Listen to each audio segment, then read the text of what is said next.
welcome back to the Goju Karate Center. As you can see today, I am not dressed in my gi. I'm in an unusual mix of casual clothes and high heels.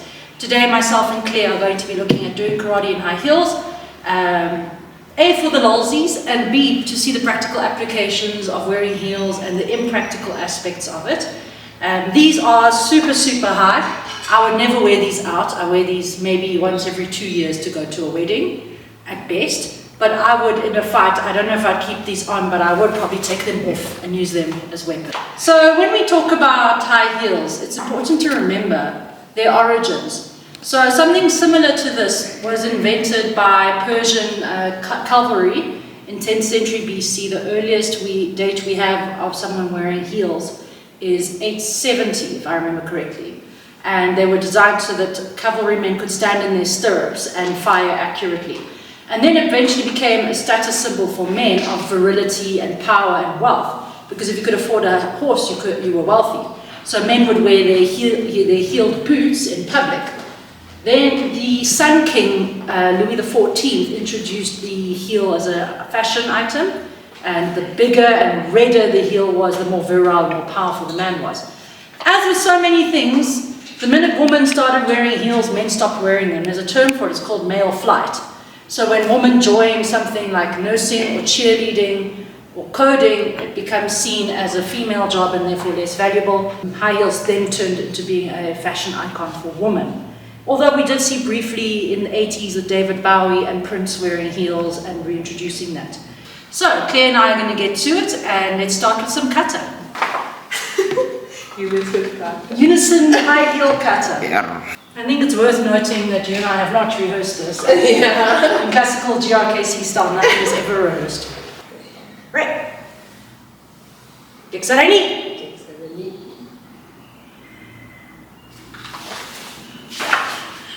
Oh, I feel for my life here. 1, 2.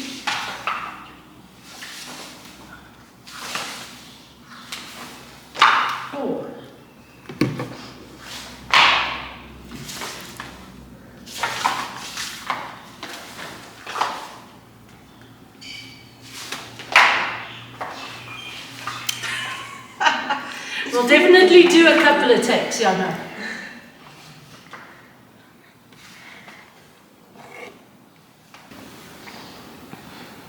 Geksarani.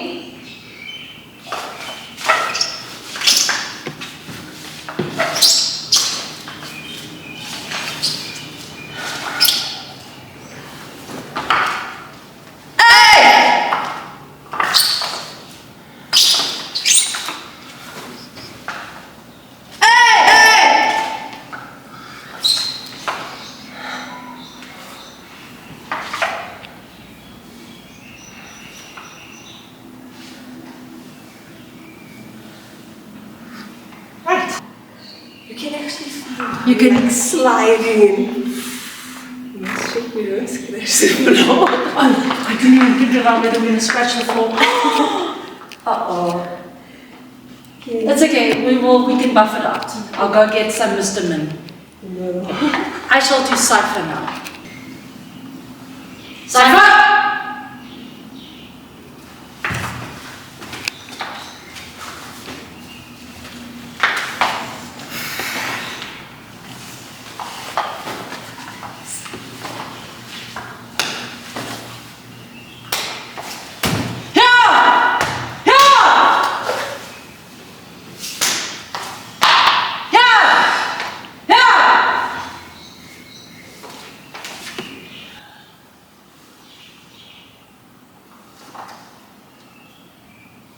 You know, I was thinking the stamp with the heels, nice. Spartan stomp.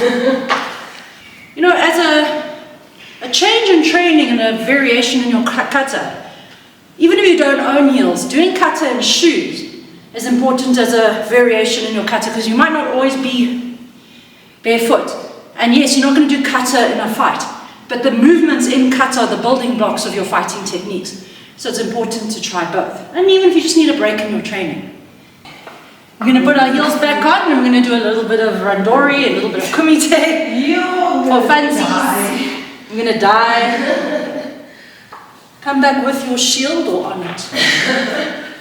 Alright.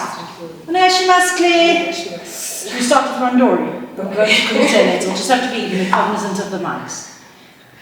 Let's not kill each other. But then again, we now have blades strapped to the bottom of our feet.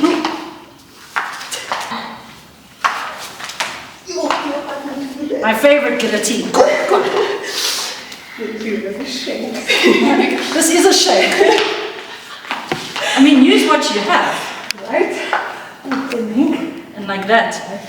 Kansetsu Geri was made for high heels. Yeah. But we're adjusting. Stabilize. I'm getting used to it already. I mean, I wouldn't like to fight like this all the time. If I had to. Definitely not.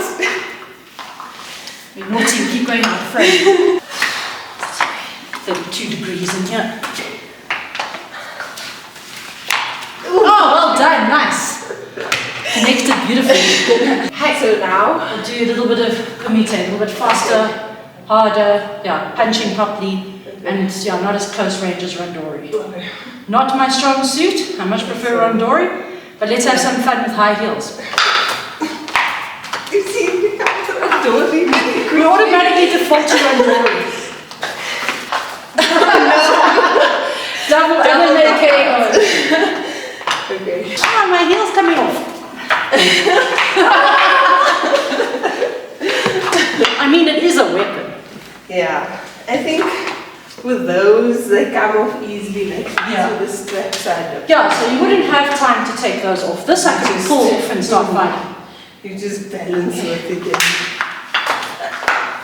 Come, Claire, fight back. You're much stronger than me. Nice. Oh boy. Okay, let's do a little bit of. Oh, yeah, sorry, let's bow properly, not thuds. Yeah.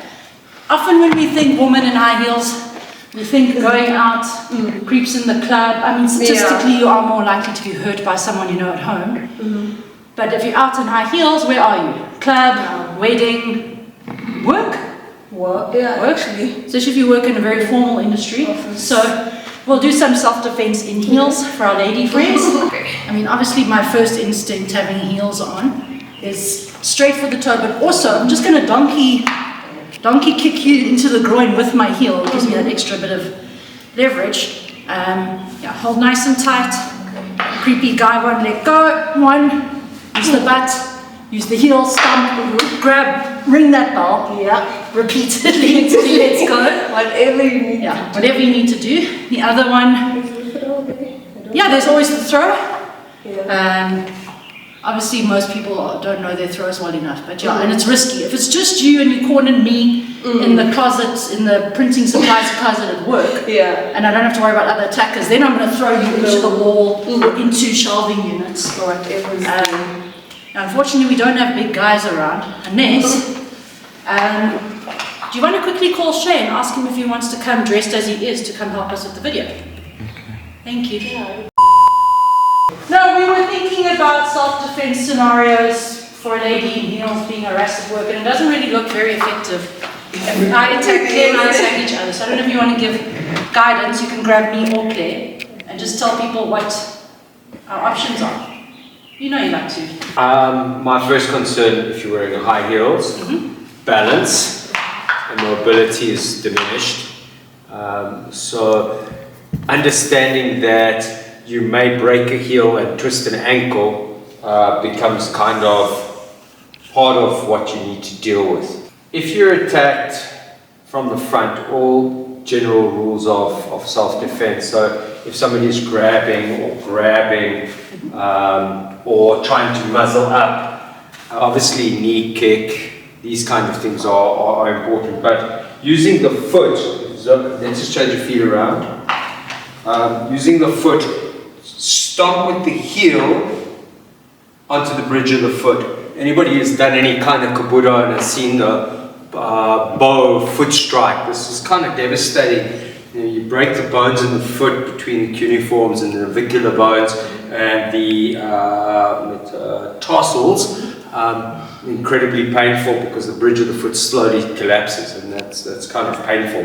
And that would be the exact same point of attack from behind. So should you do the miscongeniality make the person sing, one of the things that they talk about is instep, and again, it is stepping down with the instep. The greatest problem you have is accuracy, so just don't push your toe on the floor, lift your foot up and put it down like this.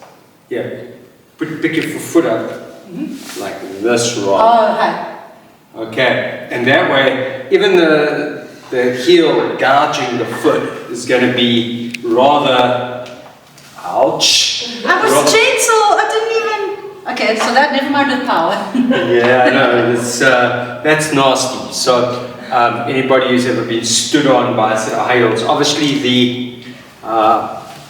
the science being a heel this big has a larger surface area, therefore the pressure per square inch is dispersed over a larger area. Obviously that's going to have even less because it's a large area, although it is a good weapon. And then if you had something with a smaller area like this, the pressure exerted, and it's basically the point on a bayonet, comparing the sharpness. And so that would be effective. I don't think lifting your feet up very high and trying to balance precariously on the high heel itself, on the support leg, is a great idea, because any kind of bump in that, again, you ever notice how many girls break their high heels when they don't know how to walk in them? Kicking in high heels must be extremely difficult.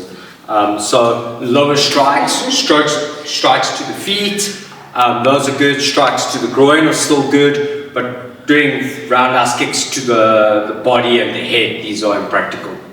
My 5 cents worth. Bye. Bye. Thank you. I understand why people wear heels. Because they do make one feel very sexy and very tall. And if I was short, I'd probably wear them more often. I'm 168. I don't know what that is in feet, and I don't care. I don't believe in imperial. I would probably wear them more often, but I'm comfortable with my height as it is. When I wear the big clonkers and I tower over most men, does it feel great? Yes, it does. Is it practical? No, I fear for my life and my ankles whenever I wear those. So Claire and I had some fun today. As you can see, Shay didn't want to come and fight with us, but maybe one day we'll film with a couple of the bigger guys and try fighting high heels. But we probably wouldn't fight as long. We would just kick, gouge, and get out. Claire, you want to come say goodbye? Alright, thank you so much, Claire, for joining me today. And arigatou gozaimasu. Please don't forget to like, subscribe, leave a comment as the millennial greeting of the century. And we appreciate the time you spend watching our videos to the very end. Hi, sayonara.